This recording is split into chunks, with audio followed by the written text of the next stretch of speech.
we are going to look at the first lesson of Unit 9. So we are working on 9.1, which is an intro to quadratic functions.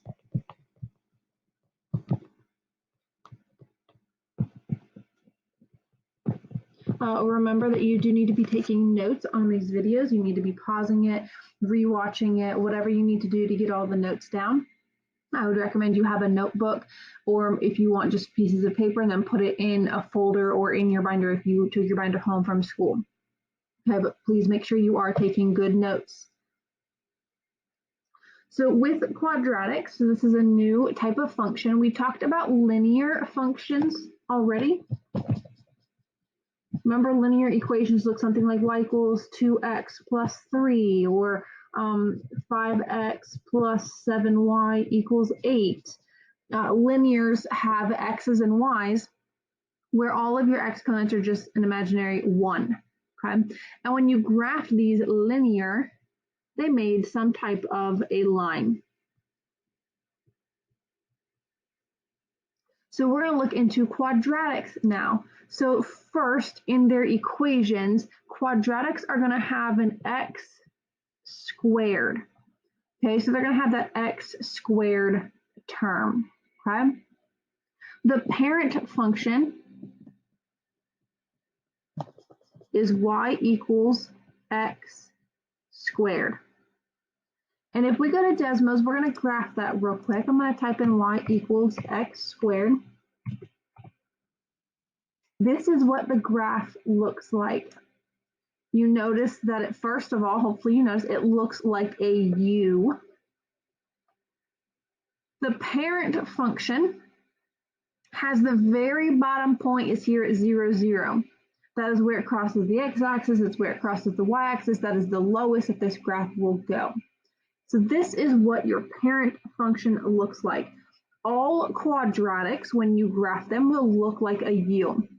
So that as I change this and I say plus 2x, it just moved my graph, but it's still a U. Okay, and then when I say minus 5 at the end of that, it moves it again, but it's still a U. If I make this a negative, it flipped it upside down, so now it's an upside down U. Okay, so now there is some vocab that we need to talk about that you need to be able to know and be able to find these things.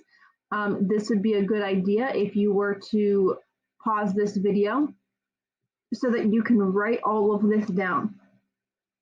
Okay, because I'm probably going to be talking faster than you can write.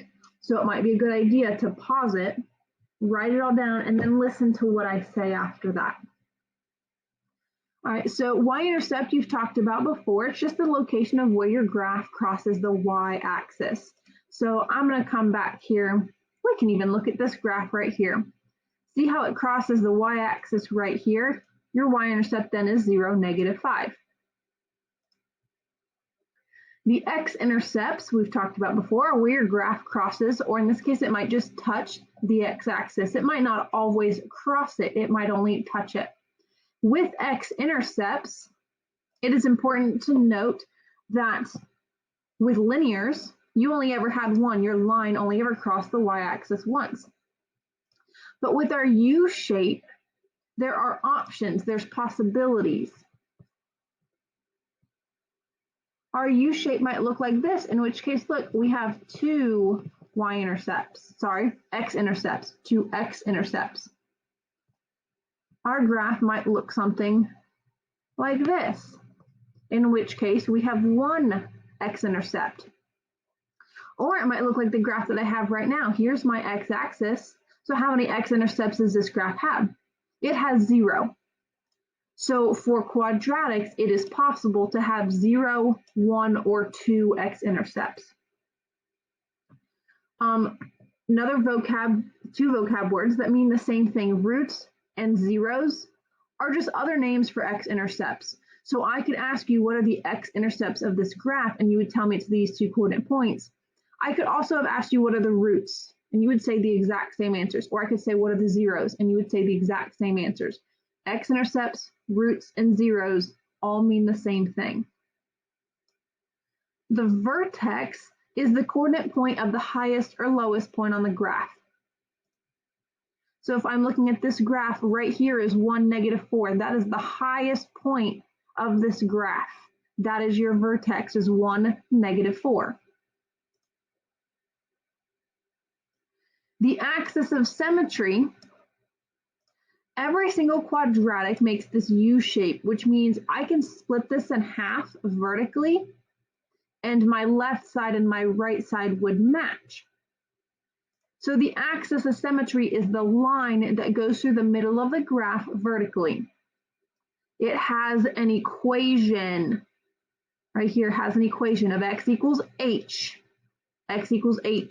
where h is the x, let's fix that. H is the x value of the vertex. So when I'm looking at this graph, here's the line I can draw through the middle vertically. The equation would be x equals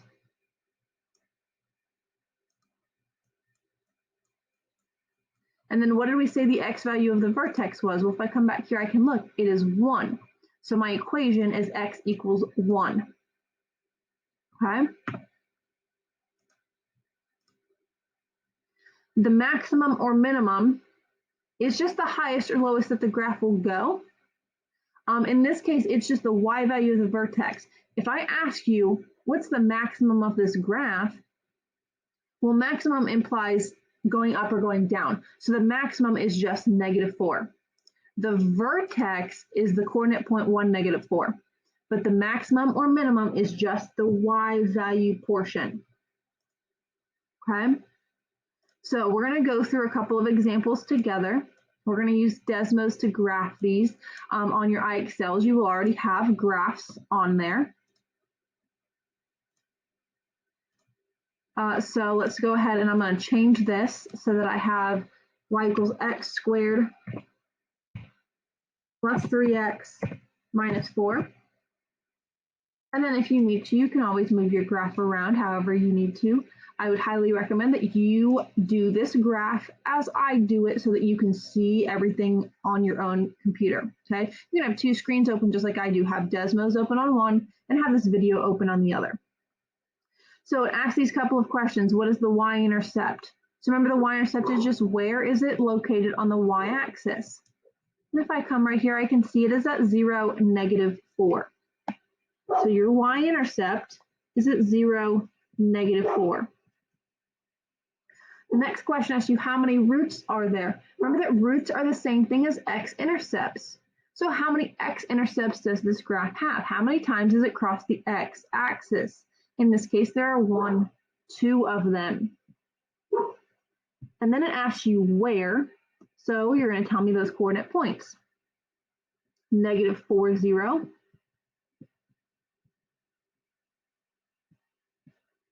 And 1, 0. The next question is where's the vertex? So the vertex, remember, is the coordinate point of the highest or lowest this graph goes. So when you make your U, you're looking at this very bottom. And there's your vertex, -1.5, -6.25.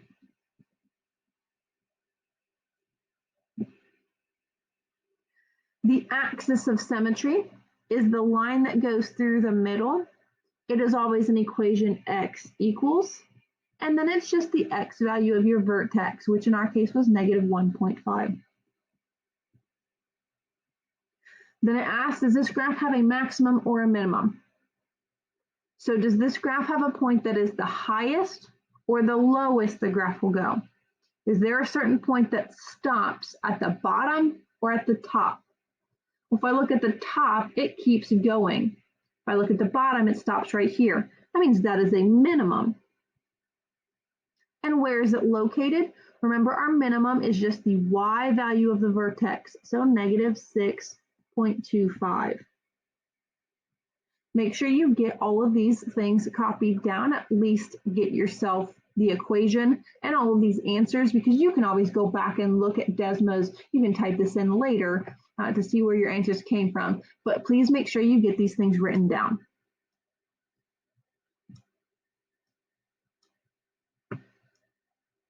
Whoops, move the wrong thing.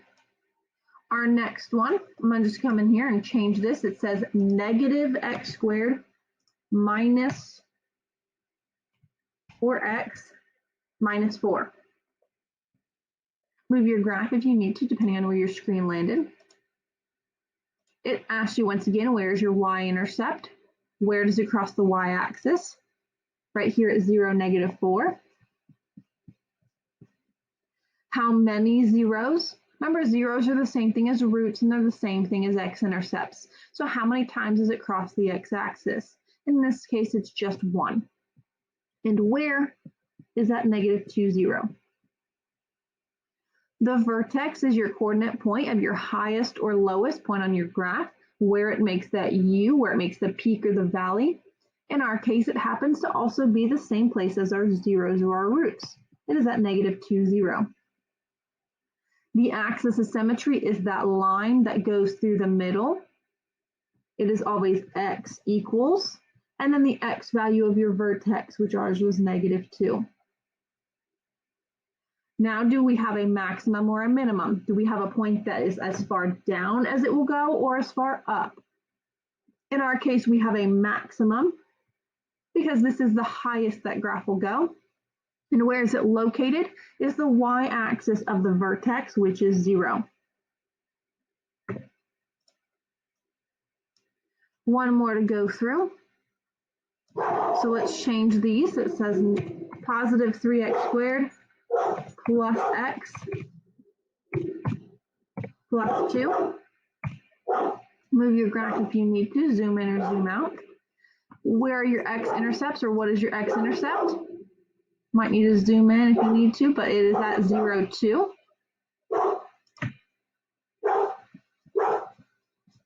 How many x-intercepts? Where does it cross the x-axis? Here's our x-axis. So how many this time? 0, there aren't any. Now when it asks you where, you don't put 0, because that would be the origin. You put none, or nowhere, or never, or something like that. Your vertex. We've got a funky vertex. We can just write the whole thing that it has right there. Negative 0.167, 1.917. Most of your vertices that you'll work with are going to be nice whole numbers. Your axis of symmetry, remember, is the vertical equation. Vertical line, our equation is always going to be x equals, and then the x value of your vertex. So x equals negative 0.167. Do we have a maximum or a minimum? We have a minimum at 1.917, the y value of your vertex.